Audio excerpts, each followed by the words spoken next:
Hello, everyone. I am very, very excited to get started with another session of ReThink Austin 2021. Today, we will be focusing on our entrepreneurship session, also known as reaching a global level. So for many, many different types of entrepreneurs out there, one of the main focus that you have is how can I scale? How can I grow? How can I be more impactful? So I'm very excited today to be joined by Waziri Garuba and Rudi Ngnepi talking about some of the tactics, tools, and resources when it comes down to reaching a global level. So I want to jump right in. So Rudi, we're actually going to start with you, Rudi. And I'd like for you to introduce yourself. But as you introduce yourself, please also let us know in one word, what does entrepreneurship mean to you? So Rudi, I hand it off to you, sir. My name is Rudi, and born and raised in Cameroon, the home of the UFC champ, Francis Ngannou. And I have a strong passion for human connection, relationships, and building teams and connections. For my work, I've worked for a company called National Instrument, and I am a global director. And also outside of work, I'm a CEO of a startup called Refari. The one word for me for not only entrepreneurship but also intrapreneurship, which is all about doing that within corporation, is trailblazing. And when we think about trailblazing, it's not always about doing something that's completely random new, but it's sometimes about putting pieces of something that exists today, but selling and bringing it to life in a way that's unexpected. So trailblazing is the word that actually comes to me. I'm glad to be here, Michael, and Waziri. It's a pleasure to see you, my brother. Absolutely. Trailblazing, and I like that one. And I could definitely kind of relate to being an entrepreneur myself and what that really means. So Waziri, I'll hand it off to you, sir. Please introduce yourself, but also let our attendees from across the world know, what does entrepreneurship mean to you? Yeah, thank you very much, Michael, for having me. Very excited to have another ReThink going on. And Rudi, thank you very much for gracing us with your presence. My name is Waziri Garuba. I'm the CEO of Harlem Labs. I'm originally from Nigeria, but to this whole global conversation, I've spent time living in North America, South America, Africa and Europe. And so for me, entrepreneurship is, as Rudi said, intrapreneurship and entrepreneurship, but there's like the word that comes to mind for me is ownership. It's kind of it's an attitude, it's a mentality of saying something has to happen and I have to be the one to do it. So it's whether it's taking out the trash at the end of the day, which the restaurant owner might have to do, or making the tough decisions about how to steer a tech firm forward. It's just one of those things you can't hand off. It's your responsibility. And so I think that looking at it, the words equity and ownership are the things that come to mind for me.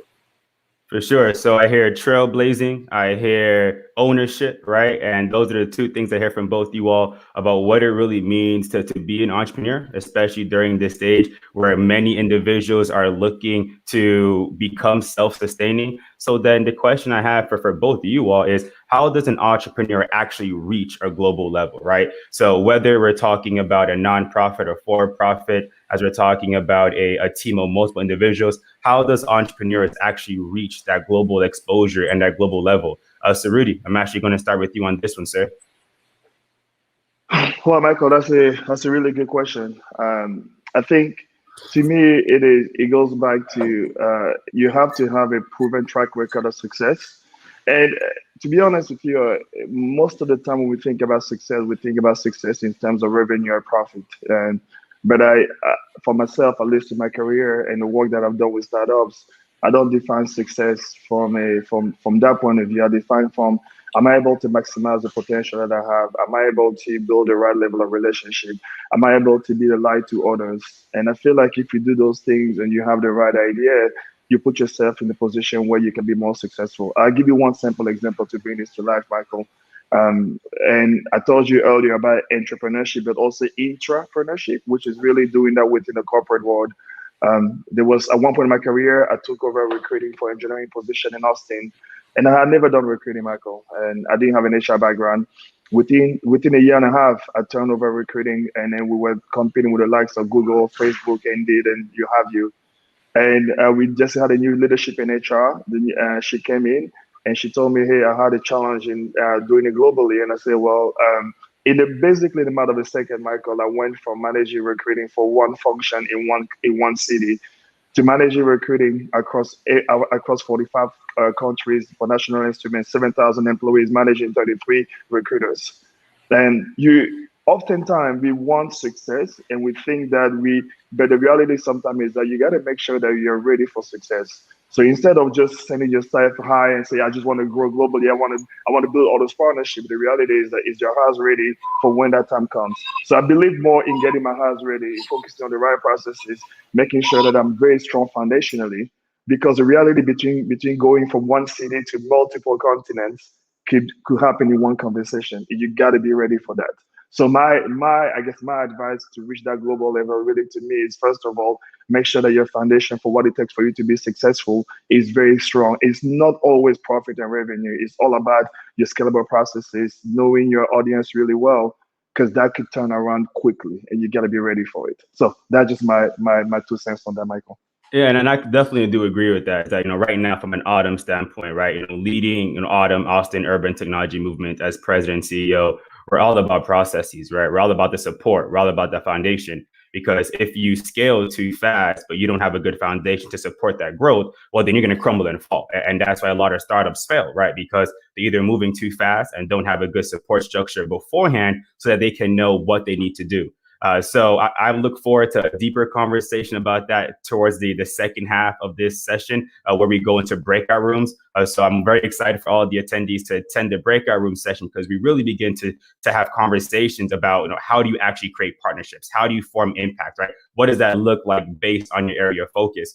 So Waz, I do want to move on to you and ask you, because you're an entrepreneur as well, but you come from from a slightly different perspective from Rudi when it comes about some of the things that he's talking about, right? Your focus is all about marketing. Your focus is really about exposure and engaging with the audiences wherever they are. So can you share some of the marketing strategies that you found that have been useful given your perspective as an entrepreneur in order to scale revenue, scale partnerships, and scale impact? Scale revenue, partnerships, and impact. Well, yeah, I'm happy to do that. I will say that, prior to jumping into entrepreneurship, I spent 10 years on Wall Street. So I, worked at Merrill, Goldman, and then at Morgan Stanley, I had a role where I had to deal with EMEA, which is, emerging Middle East, Africa, and our clients in Russia. But what that meant was that I was waking up at like 4 a.m, right? And I was in the office early talking to the folks in Russia. And I mean, when I was getting breakfast, they were getting lunch. That sensitivity is huge, because you have to be aware of the fact that what happens there impacts us over here. And that was seen for me during the mortgage crisis. And so kind of when you take that over and you start thinking about how it's one global kind of very connected world, your message today could wind up halfway across the world in seconds, right?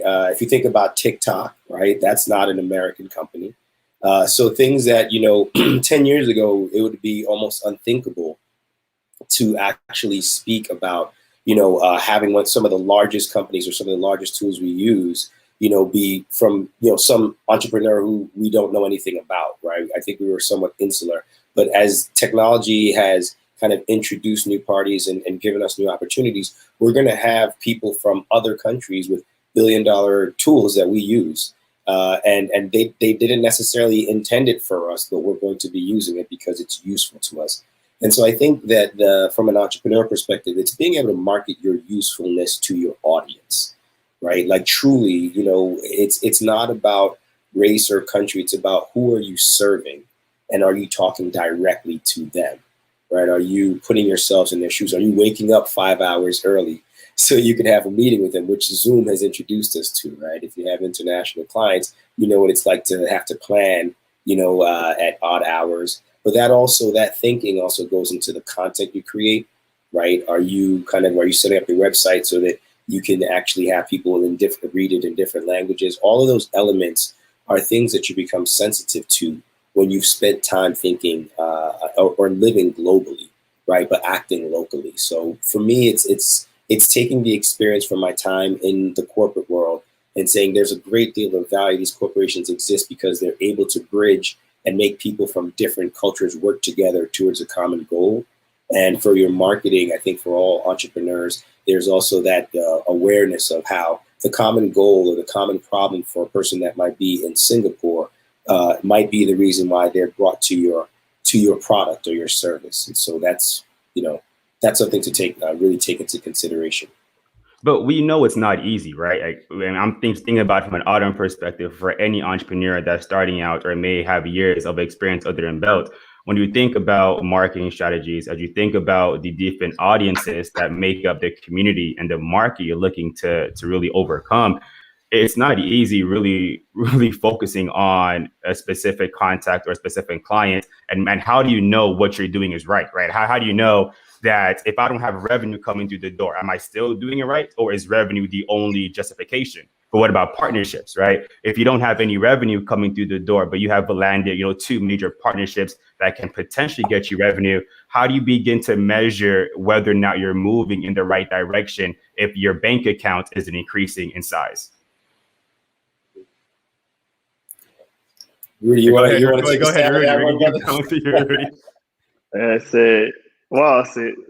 That's a really, really tough question. I'll tell you, I'll be honest, I come from a place where in most African country where entrepreneurship is a luxury.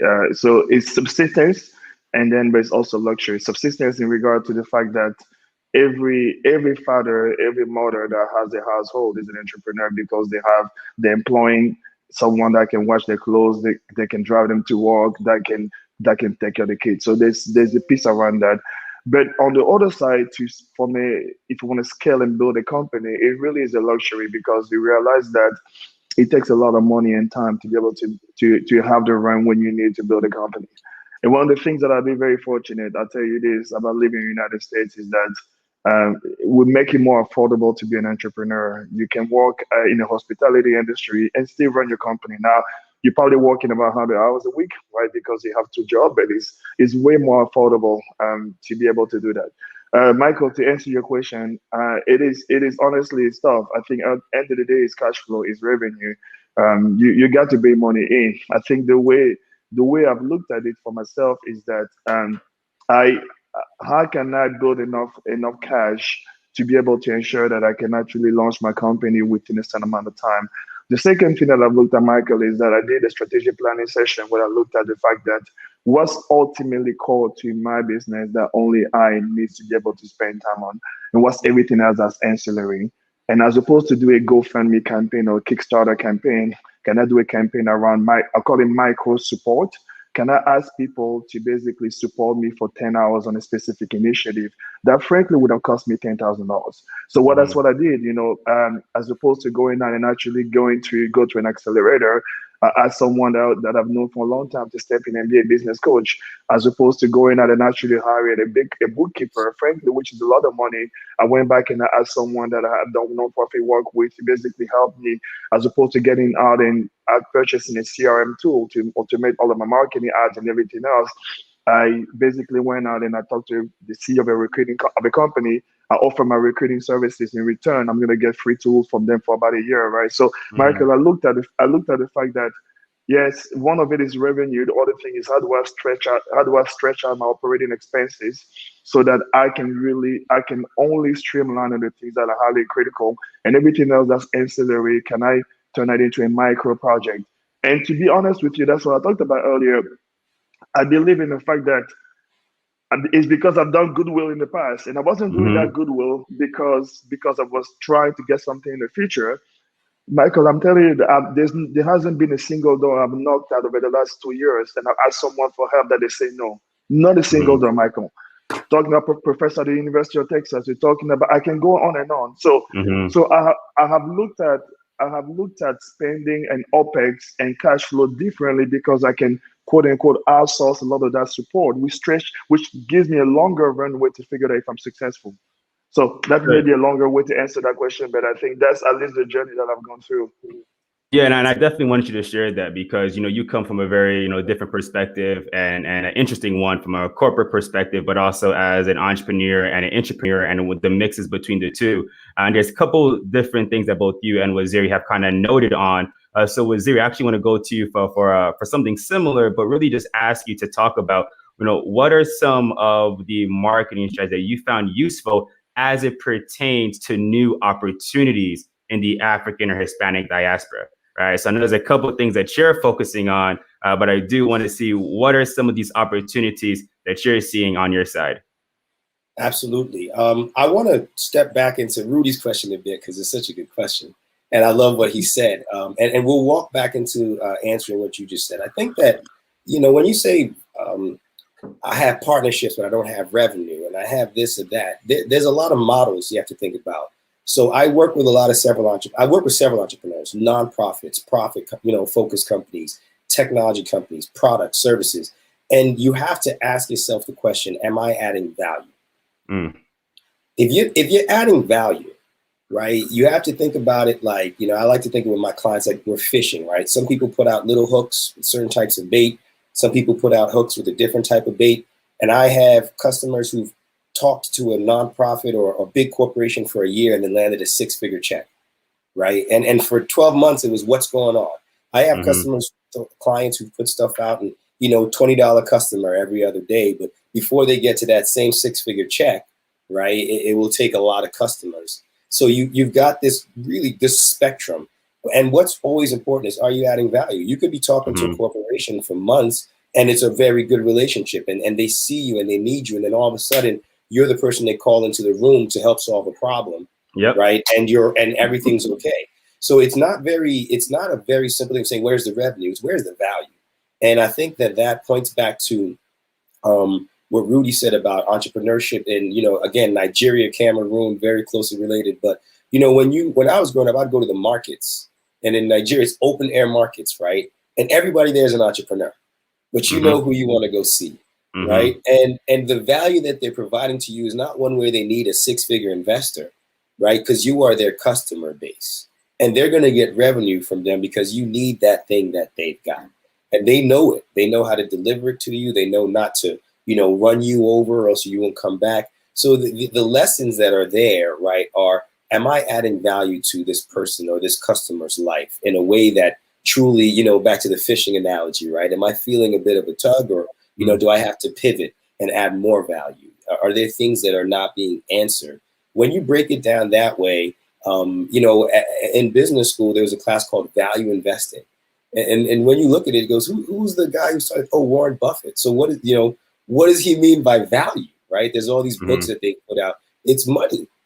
The money's there when people can see that what you're bringing them is relevant. And so taking it back to your question to me about the African diaspora, the Latino community and diaspora, the reality is, what does that community need that you can provide, right? And how patient must you be to learn that?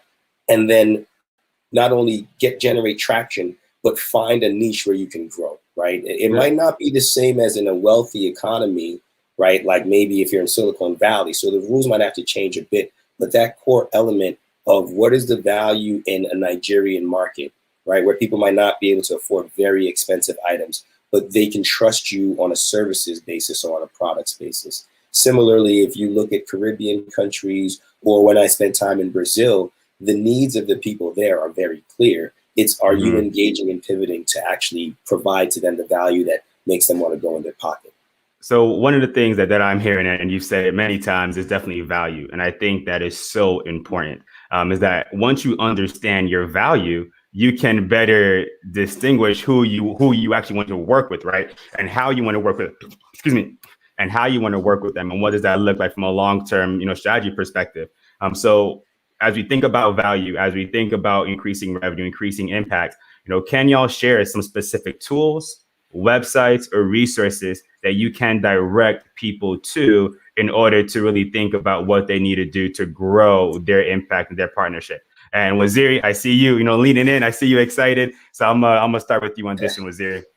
Well, I mean, it's probably something we can and should share afterwards. I don't want to take people away from the dialogue, but in the last year, if you guys had paid attention, and I was saying this earlier, when I came out of B school in 2009 and 10, right? But the two resources I had were Inc. magazine and Entrepreneur magazine.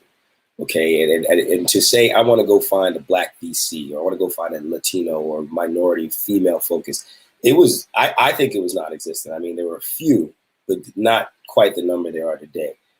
In the last year, I have seen hundreds of folks raising their hand, corporations, nonprofits, government entities saying, here are resources in the event that you need them, and here are links. And so I've compiled a bunch, which I'll share later. I've also had opportunities to engage with groups like Harvard Business Publishing. Love them because they've got amazing material, right? If you're going to Harvard Business School, you're going to be getting 2 years of great case studies of professors, but a lot of this stuff is available, right, for us to read and educate ourselves on. And so from that perspective, right, we're at a point in history that I don't think anybody else of African or Latino descent would ever have imagined, right? If you've got a great idea and you've got traction, you can go and get the money you need and the community and the partnerships you need to actually generate wealth, and it's yours. And that's something that, you know, with a very half full perspective, you need to take very careful attention or pay very careful attention to, because whether it's 1863 Ventures, Funder.ai, Div Inc., Harlem Capital Partners, you know, Backstage Capital, like there are so many names that you could just throw out. And these are people who are accessible, right? You can go online right now and find the Twitter feeds or the links or the emails for people such that you can approach them. And they're likely to hear you out because of that moment we're in history. So specific tools, websites, and resources, I'll be happy to share, but there's just over the years working with Autumn, working with, you know, all these different organizations, so many resources out there that I think people, if you really spend time looking at them, you would not be disappointed in the output that you get.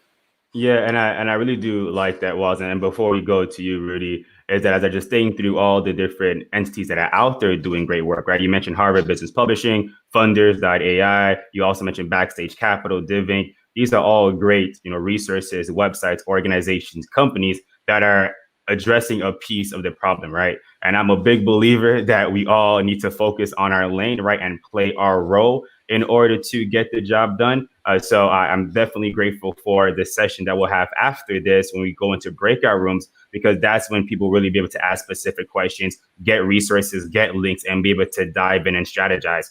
So for those that'll be attending after this session, we'll have breakout rooms on Zoom. We'll send over the links as we approach the tail end of this panel conversation, so y'all can go into Zoom, attend those breakout rooms, and begin to have some more direct conversations around growing through partnerships or impact. So very excited for that. So now, Rudi, I do want to switch gears and have you answer the same question about specific tools and websites, because you come from different experiences, different backgrounds, and everybody has different websites and tools. So Rudi, you know, same question to you.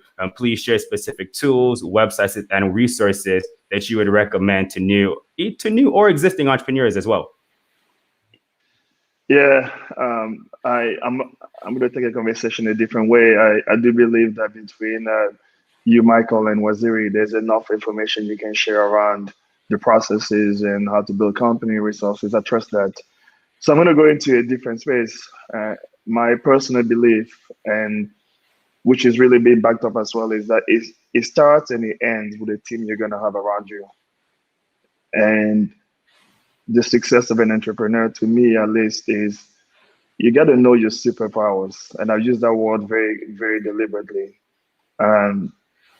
One of the things I've been very fortunate to do in my company the last 15 years, I have literally changed roles every 2 years. So every 2 years, I uprooted myself into a new department, into a new country, into a new culture. And what I realized is that I was actually doing the same thing over and over, but just in different spaces and verticals. And I started figuring out what is my superpower. Any investor would tell you they would invest in what? The team first, the co-founder first, before they look at the idea. Doesn't mean that the idea is not $1 billion idea. It just means that you invest in the people first. So I come from a place for the last 15 years, and I've been looking at how do I harness the power of people into doing something that's incredible. You're gonna say, well, really, what does that mean in terms of value? Well, I mean is that if you know your value first as an entrepreneur, and value is not in the idea you bring, but what is it makes me special, unique as a unicorn?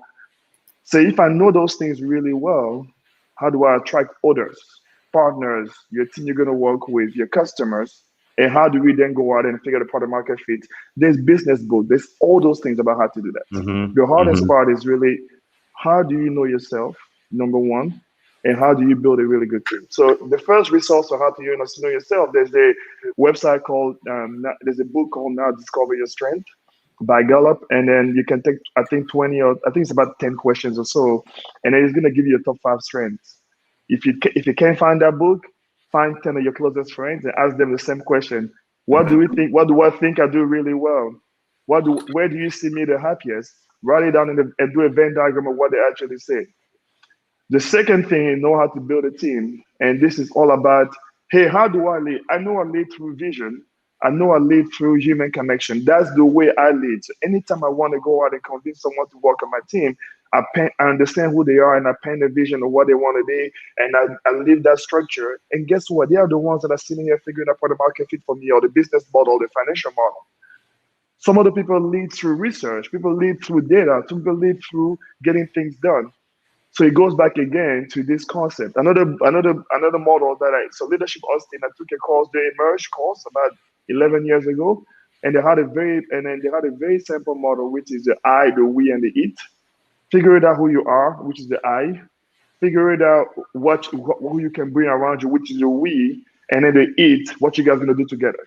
So as you can, the idea, the entrepreneurship side, to me, all those things are secondary to me. It's about me knowing who I am as a leader, as an entrepreneur, me bringing the right team, understanding how to motivate them, and then together we can go out and do something that's incredible. So, Michael, I went on the people side. I know you guys will go more on the resources side, and hopefully that becomes very valuable to entrepreneurs. For sure. I'll jump in really quickly because Rudi, you brought to mind something amazing for me, which is that there are some books I came across as very influential, right?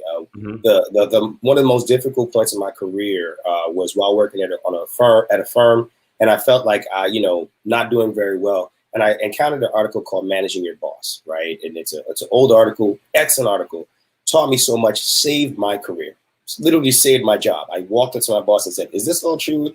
And she said, "Yeah, you just got to do that stuff." And literally that changed my entire relationship with her. She loved me. She got me, helped me out for the rest of my life.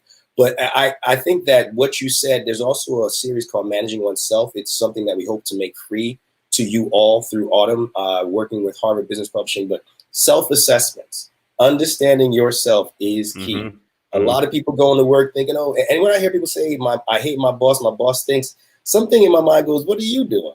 Right? Because, we've all had bad bosses, but there's that element of what is it that has you in this situation? Why are you even there? And what is it about, your growth that's going to help you either solve this, or are you going to be a chronic complainer about how those above you are not, as great as they can be? And so, really books like that you mentioned, Managing Oneself, Managing Others, Managing Your Boss, these are all things that I think all of us, whether you're an entrepreneur in your career, you should read these, because this is, really distilled knowledge across thousands of professionals about what you need to succeed. And the most important thing is knowing what you do right and what you should be doing wrong, and what you don't do right and what you should delegate. So Rudi, thanks for bringing that up. And but before I do a recap on that, Waz, I do want to ask you to repeat some of those resources again you mentioned earlier. I know you're going to be in the breakout rooms, but you mentioned it was DeVink, I believe it was Backstage Capital. Can you just share some of those organizations and websites again for us? Oh man, you got me open up an Excel sheet over here on my desk. There's a lot of different really great names, but Div Inc. comes to mind. They're local, thank God. Preston James, love you, brother. Definitely supporting folks, getting them through. Funder.ai helps folks get funding. Let me see if there's a few here, and I will maybe share some links. But Black Founders, Hillman Accelerator, Founder Jim, right? Nelson, she's amazing. Y Combinator, Morgan Stanley has a multicultural innovation lab. They've actually invested in a guy I went to business school with, Abode. So, love them. There's The Farm, they're in Atlanta. That's thefarmatl.com. Latino Gateway to Silicon Valley, it's Manos Accelerator. There's a lot of resources out there. There's no shortage. I think that what's important is what ReThink sprung out of was this need to share information. Information asymmetry is what's really hurting a lot of entrepreneurs in our community, because they don't know where to go. They spend time recreating things that there's already solutions for. And a lot of people don't know themselves, right? They don't really know. When they say, what's your value proposition? Or when I speak to entrepreneurs and I say, who's your product for? They say, for everybody. It's kind of one of those moments where you say, you got to go and kind of understand that not everybody's going to want your product. So in many ways, these resources are really just, they're evolving. There's a lot more now than there were, but there's no shortage. They're all diversifying into, there's some women focused, there's Latino focused, but if you actually have a value proposition and you can get that first dollar, and I always tell my clients, I'm like, are you revenue? You know, they say, do you have traction? I'm like, have you sold one unit? You know, if you could get one person to buy, it means you started generating revenue. I have people who said they've been working on it for 7 months and they haven't made a sale yet. Go make a sale, right? And then you'll find that there are people who ask questions. You could look into the margins. You could look at the customer. You could learn so much from that first sale, and that could get you to the second sale. And so kind of focusing on knowing that the resources are there, but that there's some basic things that you need to do on your end, which is knowing yourself and actually creating something of value that people are willing to pay for. Those are kind of the starting steps. But once you've actually started moving through those, you'll find that people are putting resources in front of you. Yeah, like you can't move to Austin and not know or hear of dipping, right? Yeah.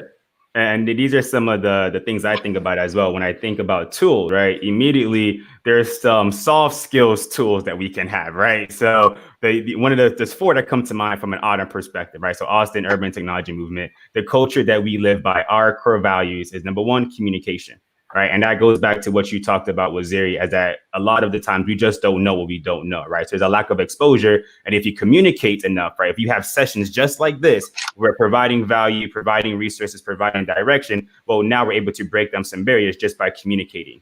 The next one is collaboration, right? So now that I'm communicating with you and now that I'm talking to you, well, now let's collaborate, right? Let's begin to share resources and share value so that we can have a bigger impact. Third is consistency. We got to communicate a lot and collaborate enough where we actually see the impact. A lot of times, I believe entrepreneurs may start something and then just not finish it for whatever reason, right? Maybe they didn't get the revenue they wanted in time. They didn't have the right partnerships they wanted.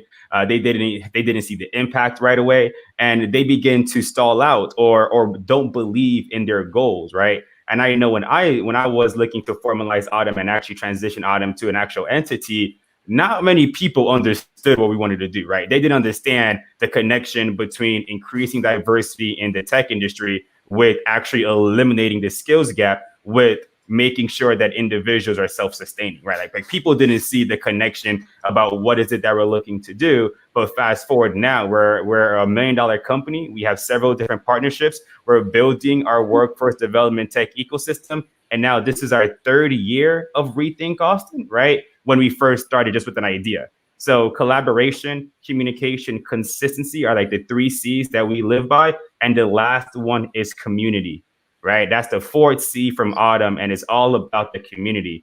Everything that we are doing is for the community. Us talking right now across the globe, across the United States, is all about providing information and value to our community.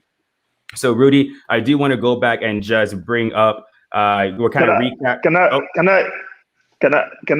I go off topic? Of course, go ahead. Off topic? Go for it. Let's do it.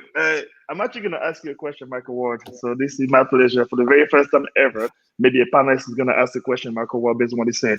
I love what you say about the 4 C's, man. The third one, consistency. You talked about the journey. To be honest, I think I've had the pleasure to have known you right before we actually started doing work together. Do you think there's a fine line between being consistent versus realizing that this is not the way to go? And at what point, where is that line, right? Where is that line between persistent resiliency versus let's go do something else with our life? And I'd love for you to share, because I'm guessing at some point in that journey, Michael, you must have had that moment. And if you didn't, that's great. Mm-hmm. But what was the criteria that made you say no? There's something on the other side of this hill. Sure. So that's a great question. Great question. And I would say it goes back to nurture versus nature. And what I mean by that is that I grew up in a single parent household. You know, I grew up in poverty. I grew up with seeing other individuals who had more than what I had. And I grew up seeing my mom, work several different hours. My grandparents worked several different hours. So for me, I always had this mentality of hard working, right? Whatever amount of energy you put in, that's what you get back out. So take that same mentality, fast forward years later, now I'm at Oracle. And working at Oracle, I began to see opportunity on a whole nother level, right? So now I'm seeing individuals that are so privileged, they don't even have to work, right? Now they don't even have to work. They just have a steady paycheck coming in, just sitting at their desk and not doing anything whatsoever. But then on the other end, I grew up seeing people live in poverty. I grew up seeing people not have enough to cover their bills or get food on the table. So there was a disconnect in our reality. There was a disconnect in society between what's happening. And because of that, that made me realize that, okay, we need to do something different. So now when I'm thinking about Autumn and formalizing Autumn to an entity, I realized that based on my experience and my upbringing, there had to be a better way. And there has to be a solution because we still have the problem today. So because the problem exists, right? That means it's still going on. Well, that's the problem I want to go after and I want to be able to overcome. And because of my experience at Oracle, leading internal ERGs, working at ADP, I began to leverage my experience to know that this is a problem that we need to solve. So therefore, let's be consistent with solving this problem, but you have to see progress. And this goes back to the question I asked you all is like, how do you measure impact if you don't see revenue increasing? And for me, what I was using to measure before we were generating revenue is, am I building more partnerships? Am I understanding the problem better, right? Am I seeing alternative solutions that I didn't see before? Because now I've been inside this space for more than 6 months, right? I've been here for a year, been here for 2 years, 3 years. So because I was able to see progress in different ways, I knew I was heading in the right direction. Because now that I have more partnerships, more funding is coming through the door. Because I have more partnerships, people understand the value that Autumn is bringing. And now we're having a global impact, right? Now we're training people in Indonesia. We're having conversations with Nigeria. We're talking to Brazil and Jamaica, right? So now we're not just focused on just doing what we're doing in Austin, but we're looking to take what we're doing in Austin, scale it in other places, and whatever don't work, let's fix it, rinse and repeat, because the problem is still there. So to answer your question, the way I see the consistency versus moving in a different direction is that you have to see progress. You have to begin to find people that's starting to nod with you. It's like, oh, yes, I want to work with you. Oh, yes, I want to move forward with you in that direction. So that's my response to that, about making sure you are moving the right direction, because I know sometimes it can feel like you're not, because other people may not be on the same page as you. To everybody listening, that was a heartfelt response. And the last thing I will add is I felt the passion, Michael. And anyways, thank you. That was heartfelt. I'll jump in, because I remember this is Rudi, and I remember meeting you years ago. I remember meeting both of you guys. Moved to Austin, my wife, in 2013. But I remember sitting at the Domain with Michael. It might have been 5 years ago, and he's just going on about the problem, and then somehow we got into the opportunity. Mm-hmm. See, I like to live in that world, right? I'm like, there's a problem, whatever. Problems everywhere. But the opportunity is the community, right? So think about it. So one of the most dangerous phrases in finance is, this time it's different. This time it's not different. We live in Austin, and people dub this the new Silicon Valley. Well, let's look at Silicon Valley. Billions of dollars are generated there.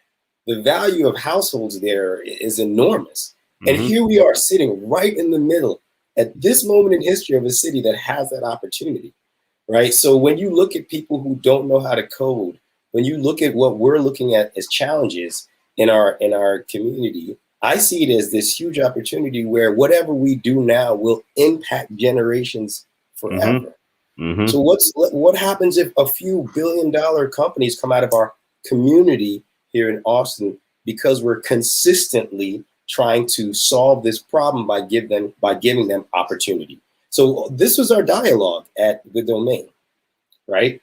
And now sitting here on this call, it's just it's humorous, but it's also like amazing, because it was that conscious decision to say, are we looking for progress? Are we having the impact? And it gets back to the word of valuation, the accounting, right? Counting up the numbers, quantifying, and we've seen consistently more important relationships coming in the door, right? On all our different ends, right? Whether it be for a small business or for a corporation or for our nonprofits. And it's because we're sitting on top of this wave of opportunity. And that's why ReThink Austin was so important to us, because how could we be sitting in the middle of the new Silicon Valley and not talk about this? How could we not leverage the billions of dollars that tech companies give away, right, to get people to come work for them in a way that's focused and that truly answers the needs of our community? Because they can't understand. Like, there's one thing I keep telling people is, like, other people don't have your perspective. You can't blame them because they can't see what you do. They're them and you are you. And so back to that comment that you made, Rudi, about I, we, it, I see Michael having taken that I feel this way, that we need X to solve it. And we're running through that iteration. Michael wanted to see a change in our community. And now the it is, we have this forum. We've got tech partners. We've got resources to apply to teach. I'll give you a great example. I have 2 young kids. I consider them my kids. They live next door. Autumn was able to get them laptops, right? This young lady is now working and learning how to, like, make videos on her laptop, which would have never happened. If she goes on to do well and makes a career of that, how did we have that impact? How did we help? That's kind of what I see as a really passionate, like, we can get these resources into people's hands if we're focused. And as long as we kind of maintain that I, we, it model, we're going to keep making progress and being able to actually put a pin in the ground and say, we did that. So, yeah, and that's exactly why ReThink Austin was created, right? To rethink the trajectory of the city. Because if you take a step back and you look and you see, you can visually see the representation of inequities across the board. So I do want to reiterate that ReThink Austin is a series, right? So we have several different sessions that we have throughout the year. So please be on the lookout for more save the dates as we engage with ReThink Austin. I do also want to encourage you all to donate and help us reach our fundraising goal. So ReThink Austin allows us to fundraise, and our goal is $100,000 so that we can continue to rethink the work that we're doing. So please remember to promote, engage, and support us in any way that you can for us to reach our goals and continue moving forward. So another question that I had is that when we think about, backtrack, we actually talked about a lot of different things that I wanted to comment on. Rudi, you did talk about the value of finding your strength. You said that if you don't know your strength, you can ask 10 of your closest friends, right? I definitely did like that. You can ask them, hey, what are some of the things that you see from an objective standpoint? So it can really help you figure out how you want to move forward in your standpoint.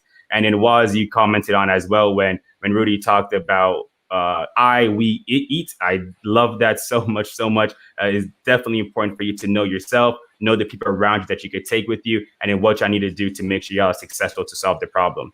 So now I do want to switch gears and just talk about, opportunities that y'all have seen. So one question is, how important is innovation, right? Now, how important is doing things new in order to solve the gaps? So Rudi, I'm actually going to start with you on this question. Wow. It's a really interesting question. I think my definition of innovation is being able really to solve a problem in a way that allows you to capture value. That's just very simple. I think from an engineering point of view, I went to engineering school. We are taught to create new product, new technology, push the boundaries. From a business point of view, people are taught to just, business is business, regardless of where you go, it just comes down to the dollars and the profit margins. The way I have looked at it also in my career is, can I just be creative in how I'm going to solve this problem?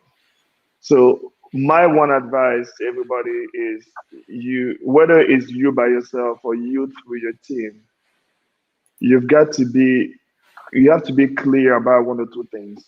Either you're going to solve a specific problem in a way that allows you to capture value. It doesn't always mean that it will be done differently. Michael may be the person that knows all the people that will knock at the door, and then that person, you just get to that person faster than someone else. Or, so you have to be clear whether there is a problem that requires innovation, or you have to be clear whether or not you're actually not solving a problem, you're actually creating a new market opportunity. And then those are two different things. In a space, I'll give you an example, in a space of executive recruiting, The company that I work for, never had an executive recruiter. Why? Because we used to hire from within. What ended up happening is the recruiting is a space that every company does. So I got brought in, and I needed to work with a CEO to hire the next level of leaders. Well, the reality is that if you go out and post a position, you're competing with noise and everything else. I went back to what I know how to do, guys. I know how to deal with human beings really well, build connection and relationship. With that, and I also got very fortunate that I was building a dinner company at the same time. People like eating, people like having drinks. I use my dinner company. I use the fact that I knew how to connect to people to hire all of our leadership team. I'll tell you, I saved the company at least $200,000 per hire. We had 100% acceptance rate, literally through the whole entire time. I beat out the top 3 recruiting firm in the country, in the world, Korn & Ferry, all of them. And then I was named one of the top 10 recruit leaders in the country. Guess what? I didn't go to HR. I didn't go to those schools. I didn't sit down and think about how do I offer them more money or less money. Mm-hmm. I just went back to what I know how to do really well. And I thought about how do I leverage that to solve a problem and capture value. So when I think innovation, Michael, I think of be crystal clear on the problem. Or if you're going to create a new market opportunity, that's your problem. That's good. Then go back to your differentiation and apply that differentiation to it. And that's equal to innovation to me.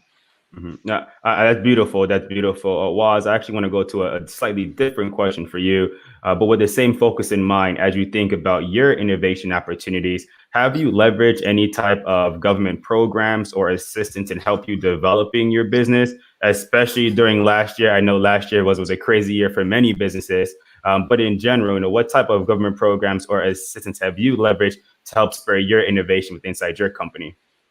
Absolutely. There's a lot. And this is probably the most underutilized opportunity for our communities. But, every year we all pay taxes and it all goes to the government, and then they figure out things. Wait, really? It goes to the government? Yeah. Wow. Okay. Joe Biden, he has it all. He's been sending us checks.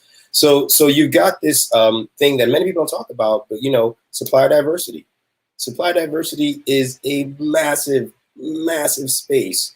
And I think that to the earlier question, no one can gain our perspective. It's ours alone. So how can we as a country innovate? The governments realize that it's very valuable to have the different owners from different pockets of the community solving problems. And so Supply Diversity Hub, MWBE, National Minority Supply Diversity Council, there are so many groups out there, many that were started during the generations of, Martin Luther King and other, to ensure that we got our piece of the pie. And this is a multi-billion-dollar space. And so what you have to do is you have to get certified. You have to actually build a track record of servicing businesses. But once you actually get yourself qualified, you are capable of winning contracts with the largest companies in the world. And that is one of those very unspoken, when you think about contractors and Boeing and Lockheed Martin, or even Microsoft. Microsoft made a lot of money servicing government. Probably most of its money came from servicing government. Well, we've got that same opportunity because we are our government. When you think about small business owners, we're always thinking about just the market, but we have to actually help our government fix the roads and get those orange cones out there on the highways, right? And make sure that people can migrate to the cloud. And these are opportunities that every minority business owner can go after. All you need to do is qualify yourself, and that just basically comes from creating value. So I do definitely suggest to folks to check out Austin's Hub program. I can share those resources. We have a great support network here that can help move you through the process of winning contracts with the city, up to the county, to the state, and to the federal government.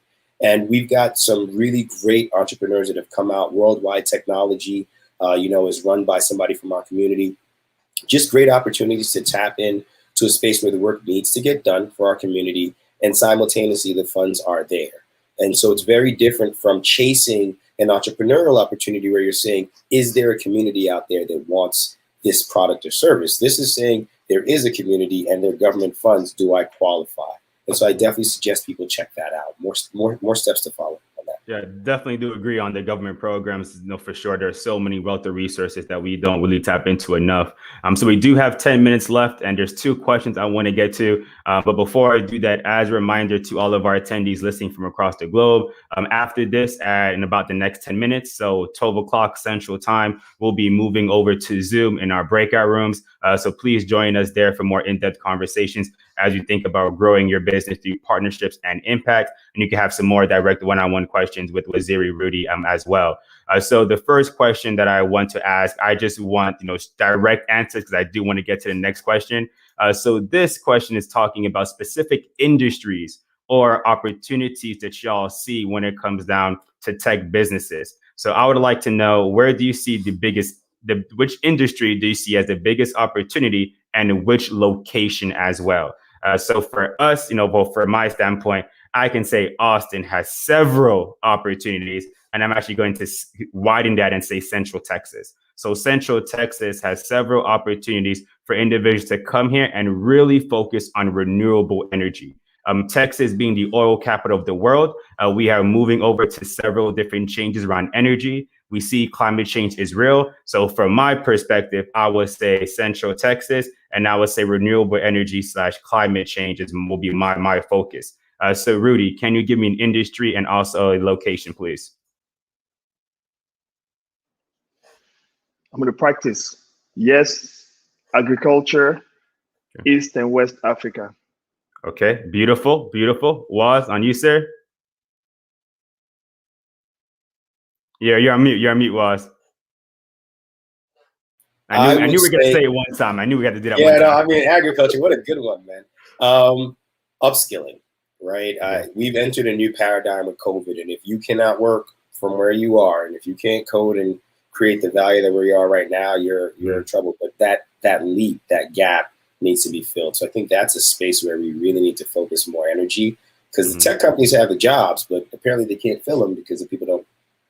Really? Up, right? You don't say. You don't say. So I've heard there's about 30,000 of them out there. So that's a clear back to one of those, like, you're looking to solve a problem for people when there's a problem right there in front of you, right?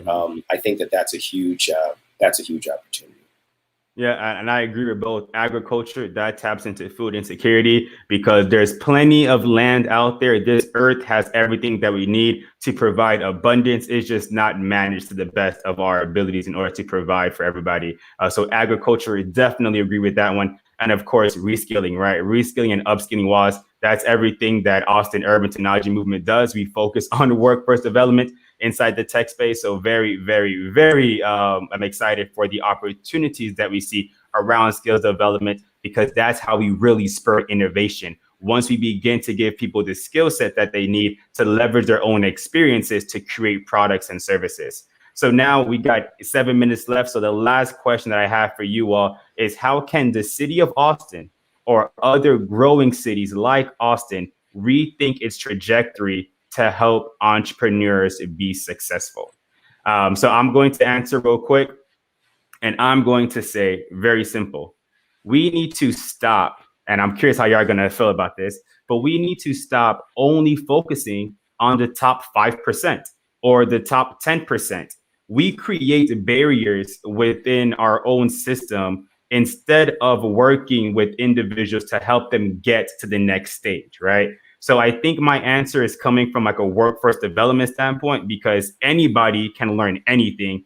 You just have to find the right way to teach them, right? Because we all didn't know how to talk. We were taught that. We all didn't know how to walk. We were taught that. We all didn't know how to read, write, etc. We were taught those things. So I see it that we need to remove the barriers to entry, and we need to fully develop and provide the support based on where people are. So if someone's in the idea phase, cool, give them the idea phase roadmap. If someone is in the implementation phase, give them the implementation phase roadmap. If someone's in the generate revenue and scale and grow phase, well, let's give them the phase in order to do that. So for me, for any city like Austin or growing cities like Austin, remove the barriers of entry and provide people the resources they truly need to go be successful and to be innovators. So that's my end, and I will hand it off to you, Waziri, to start us to answer this question, and then we'll go on to you, Rudi, to wrap up as well. Yeah, when you say the city of Austin, I don't look at the officials. I don't think about the system in place. I think about us, and it points back to my first question or my first answer, which is ownership, right? If we want the trajectory of Austin to change, we need to all take ownership of the things that we see that need to be fixed, right? Whether it be a problem or an opportunity, right? And that is start your own ReThink, right? Start your own organization, create that startup that's going to bring people different perspectives on food from around the world. Like, it's just about stepping up to bat and saying, if we're going to take advantage of whatever we see as an opportunity, then we need to be present, and we can't sit back and wonder why they didn't figure it out or why it didn't happen better. It's more about us saying, essentially, I saw this opportunity and it was small. Maybe there wasn't even a lot of money in it for me, right? Or there was a clear profit, but there was value and there was impact. And so I think that it's each of us taking a good look at the value and impact, and then taking ownership of what comes out of that we see. Yeah, no, I definitely agree with that. Ownership is so key, because we all have a role to play. And if we play our role, we can solve any problem. We're just not asking the right questions to the right people in order for that to happen. So Rudi, same question to you. How can the city of Austin, or growing cities like Austin, rethink the trajectory of the city to help entrepreneurs be successful? Yeah, thank you, Michael. I agree with what you said. There's no wild talent. I think we're just all looking for the top 5%. And while there's a lot of people out there that can be rescaled, I'm going to go two different answers. One at the individual level: be the change you want to see. If you want something bad enough, the universe is going to conspire to help you. People can see passion, determinism when Michael speaks, and you'll be like, yeah, I want to help that gentleman. I want to help him. I want to help her be the best they can actually be. So you have to be the change. It starts with you. Now, within the city at a broader level, I'm actually going to go into the corporate world, and kind of borrowing what you said as well, Michael, is there's this concept of entrepreneur in residence. Can we just make that standard? Can we have corporations have a lot of resources. And I think about how we look at it, we're looking for tax break funding. Well, but there's a lot of knowledge within corporation, within startups. And can we, to your point, can we actually match people along the entrepreneurial journey with companies that are along that same growth curve as well, so that they can really learn from those individuals? So to me, it is really applying what you said, Michael, but really looking at it from the plethora of corporations that are here, and being able to plug people into those companies so they can grow with them and understand the challenges. So these are the two things. Definitely agree with that. So definitely here providing the foundation, connecting individuals with the right opportunities, having ownership, and doing what needs to be done on our side in order to get the job done. So once again, I thank you all so much for joining today. As a reminder to everybody, we are going to switch rooms and go into breakout rooms. Before you do that, please take a photo of the QR code in the top right corner, and you can donate to support us and allow us to help reach our goal and continue having sessions just like this, so we can rethink the trajectory of the city. So we're going to close out now. I want to thank all of our attendees, all of our panelists, Rudi and Waziri. Thank you so much for attending today. I enjoyed the conversation. It gets me excited as a fellow entrepreneur myself, is that I want to be able to continue doing the work that we're doing, so that we can see people grow, so that we can have an impact. Because one of the greatest things that I like about doing these type of events is that they're recorded, right? You have it in the ether. People can go back and watch it. So I love when someone reaches out to us, 10 days, a month later, and say, hey, I saw this recording y'all did online, and these are some of the takeaways that I had. So I love moments like that. So looking forward to going into the breakout rooms. Please join if y'all have the time to do so. And once again, in the top right corner, you can take a photo of that, and that's our QR code that takes you directly to our donate page. Y'all can go donate to support us. So Rudi and Waziri, thank you so much. All of our attendees, thank you so much. The Autumn team, thank you so much, because this is just the beginning, everybody. See y'all soon, and let's jump over to Zoom. Have a good one. All right, see you guys soon.